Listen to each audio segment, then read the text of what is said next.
So what if I told you that nearly half of those massive, intimidating buy orders you see on a financial screen aren't actually there to buy anything? Yeah, they're traps. Just straight up traps. Right. And I want to welcome you to today's deep dive. Our mission today is to decode this hidden, just incredibly high-speed battlefield of financial markets. Specifically, this thing called the order book. Because when we look at standard financial charts, those little red and green candlesticks you see on the news, there's this baked-in expectation that you're seeing the whole picture. Yeah, but you're really not. Okay, let's unpack this. Looking at a 2D chart is basically like looking at a flat photograph of a race car crossing a finish line. Right. It tells you where the car is, where it's been, but But a photograph only captures the past. It's just a historical record. It completely strips away the actual mechanics of what caused the movement in the first place. exactly. So today, we are popping the hood. We want to show you the live engine telemetry to see how institutions and algorithms predict price movements before they even happen. And to do that, we're going to have to ask you to suspend a lot of your basic assumptions about, well, how supply and demand visually appear on a screen. We've got a fantastic stack of sources for this. We're pulling from an audio broadcast by a veteran order flow trader who goes by Nico, a pretty dense strategic playbook on order flow strategies, and this genuinely wild technical manifest for a combat-grade trading platform. Yeah, the 3D NEQS Meta V7. That's the one. But before we get into the sci-fi stuff, we need to unlearn a really fundamental mistake that almost every amateur trader makes, the illusion of the brick wall. Right. This is probably the most common cognitive trap in trading. A typical trader opens up an order book, which is, just a live ledger of pending buy and sell orders. Just a list of numbers, basically. Exactly. They look down that list and they see a massive limit order, like a gigantic wall of money waiting to buy a stock at, say, $50. And your brain instantly goes, oh, that's a barrier. That's a floor. Yes. You assume it's a concrete support level that the price surely cannot break through. Which seems logical. If there's a mountain of cash sitting there, the price should bounce off it. But Nico's audio notes point out that trading based on that assumption only works maybe 50 to 60% of the time. Which is, frankly, barely better than a coin flip. Right. So why is a wall of money not actually a wall? Well, because the market isn't a static physical space. It's an aggressive, predatory environment constantly searching for liquidity. Okay, what does that mean in practice, though? So market makers and large operators, they need to fill massive positions. To buy 1 million shares, they need someone willing to sell 1 million shares. When they see a giant block of orders on the screen, they don't see a barrier. They see opportunity. So they're drawn to it. Exactly. Rather than acting as a repellent, a massive limit order acts as a magnet. It physically attracts the current price toward it. See, I have to push back on that a bit because it feels completely counterintuitive. If I'm an institution and I see a heavily defended price point, why would I waste my resources attacking it? You have to remember that in modern electronic trading, placing an order costs absolutely nothing, and it can be canceled in a fraction of a millisecond. Oh, right. Institutions know this. They know that massive wall of money might be completely fake, just a bluff to scare retail traders into buying early. So they naturally push the price toward it to poke it. They want to see if the liquidity is real or if the guy who placed it is going to panic and cancel. Okay, let me try an analogy here. Is this big order less like a brick wall and more like a mirage in the desert? Right. Like the closer the price gets to it, the more likely you find out it was never actually there. What's fascinating here is that the mirage analogy gets the visual point across perfectly, but the reality is actually a bit more malicious. Malicious how? A mirage is passive.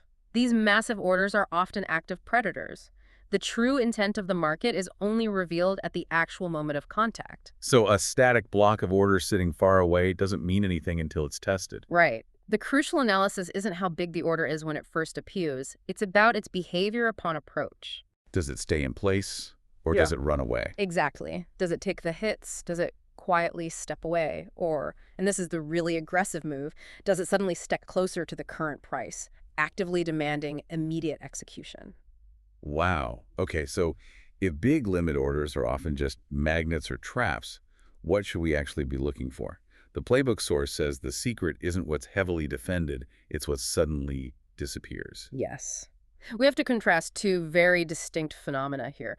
Big limit orders, which we call absorption, versus large cancellation zones, which the playbook calls a liquidity vacuum. Okay, here's where it gets really interesting. Break down absorption for me first. Absorption is when an order stays put, takes the hits from aggressive sellers, and even reloads with fresh capital. The playbook describes this as a participant ready to be executed. They're willing to take the pain. Yes, they're holding the line, but a liquidity vacuum is the complete opposite. It's a massive cancellation of orders just before the price arrives. The playbook literally calls this people taking their chairs away before the market arrives. It's a great image.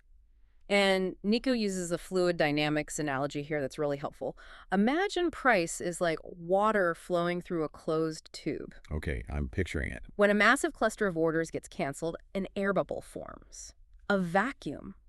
What does water do when a vacuum opens up right in front of it? It naturally rushes forward to fill the void. Exactly. Algorithms love this because an empty zone means there's zero friction. It costs very little actual capital to move the price through that void. Wait, so if absorption is like a giant bouncer at a nightclub, confidently holding the front door shut, a liquidity vacuum is someone quietly unlocking the back door. That's spot on. So you want to stand behind the bouncer and run out the back. That is exactly how institutional algorithms route money.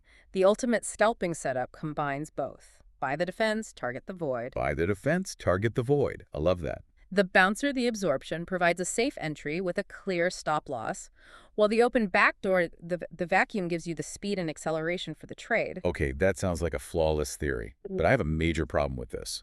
Let's hear it. Knowing to look for bouncers and backdoors is great, but human eyes literally cannot process thousands of microtransactions and cancellations a second. We can't see this happening live across multiple exchanges. No, we definitely can't. Human processing limits make it impossible. Which brings us to the 3D NXUS Meta V7.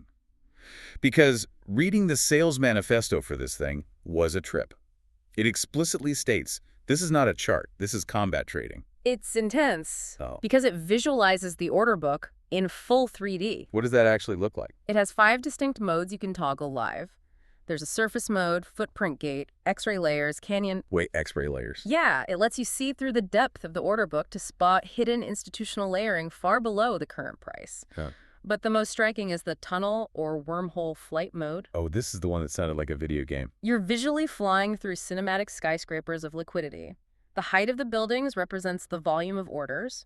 It sounds like a sci-fi interface for Wall Street. Right. And it's not just one exchange, right? The manifest says it aggregates 5 different exchanges, like Binance, Bybit, OKX, Hyperliquid, all into one single deduplicated 3D order book. That is critical, because if you only look at one exchange, you get fragmented tunnel vision. A vacuum on Binance might look like a huge opportunity, but there might be a massive absorption wall on OKX at the exact same price. Oh, so the Binance vacuum is just an illusion if you can't see the global picture. Precisely. You have to see the whole ocean. And the software has all these crazy tools to expose institutional tricks. The iceberg assassin, which catches hidden orders secretly reloading. Right, because institutions try to hide their massive orders by breaking them into tiny pieces. Sneaky. Then there's the spoof warden, exposing fake walls, and the tape bomb detector, which screams at you when institutional sweeps hit a massive execution rate. It's an entire arsenal. But here is my big challenge to this whole platform. If anyone can just go buy this for 599 euros, doesn't the edge completely disappear? Like the moment the retail crowd has the same X-ray vision, the institutions will just adapt, right? This raises an important question, but the edge isn't just in the visuals. A pretty 3D map is useless if you can't process it. The real edge is the processing speed. So it's not just about seeing it. Exactly. The platform has this prediction oracle V2. It forecasts price movements across 6 different time horizons simultaneously, from 5 seconds out up to 2 minutes. Predicting the market 5 seconds at a time. Using an AI swarm, it runs 5 AI agents on Cerebra's hardware. Wait, Cerebras. Yeah, it's a massive wafer-scale engine designed for sub-second inference. And if the market gets too fast and hits a rate limit, it has a grok fallback so you never lose coverage in fast markets. So you have a supercomputer AI whispering probabilities to you instantly. But even with that, human hesitation still kills, right? If my window is measured in milliseconds, I physically can't click my mouse fast enough, even if the AI tells me what to do. Which is why the auto trading engine V7 closes the loop entirely. It goes from signal to execution with a 2-step process to prevent slippage. It trades for you. Yes. But risk is heavily managed by a live quant engine tracking institutional metrics. things like VPI. Okay, VPIN. That sounds like a made-up acronym. It warns of toxic informed flow. Basically, it tells the system when the massive institutions are dominating the market. And it also uses the Hawk's branching ratio. The earthquake math, right. The source said it identifies cascade risks. Exactly. If the flow becomes toxic or a cascade is coming, the system suppresses bad signals so it doesn't get run over. The discipline is entirely mechanical. It even uses a smart martingale system for sizing, and it has these hard-coded daily profit and loss limits. That's one of my favorite features.